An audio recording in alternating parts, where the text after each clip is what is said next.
ফেসবুকে কিন্তু তখনই আমাদেরকে বিব্রতকর অবস্থায় পড়তে হয় যখন আমরা ছোট ছোট ছেলে মেয়েদের সামনে বা আত্মীয় স্বজনদের সামনে ফেসবুক ব্রাউজিং করি এবং তখন যদি 18+ কন্টেন্ট বা খারাপ কন্টেন্ট আমাদের ফেসবুকে চলে আসে, তো এই ধরনের 18+ কন্টেন্ট বা খারাপ ভিডিওগুলো আপনার ফেসবুকে আর আসবে না।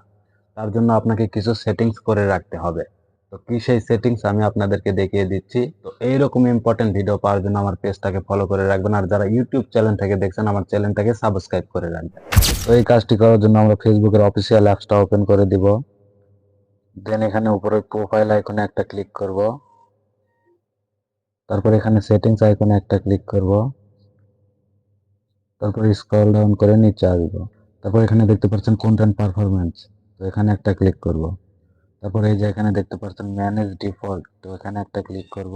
এখানে ক্লিক করার পর আমাদেরকে এরকম একটা ইন্টারফেসে নিয়ে আসবে। তারপর এখানে দেখতে পাচ্ছেন লো কোয়ালিটি কন্টেন্ট, তো আমরা এর উপরে একটা ক্লিক করে দিব। তারপর এটা ডিফল্ট আছে, এটা আমরা শো লেস করে দিব। তারপর এখানে সেভ করব। তারপর এখানে ওকে করব। তারপর এখানে দেখতে পাচ্ছেন unoriginal content and problematic sharing, তো এখানে একটা ক্লিক করব। তারপর এটা এখানে ডিফল্ট আছে, এটাও এখান থেকে শো লেস করে দিব। দেন এখান থেকে সেভ করব। তারপর এখান থেকে ওকে করে দিব। তারপর এখানে দেখতে পাচ্ছেন 3 নম্বরে সেনসিটিভ কন্টেন্ট, তো আমরা এটাতেও একটা ক্লিক করব। দেন এটাও আমরা শো লেস করে দিব। তারপর আবার এখান থেকে সেভ করে দিব। দেন এটাকেও ওকে করে দিব।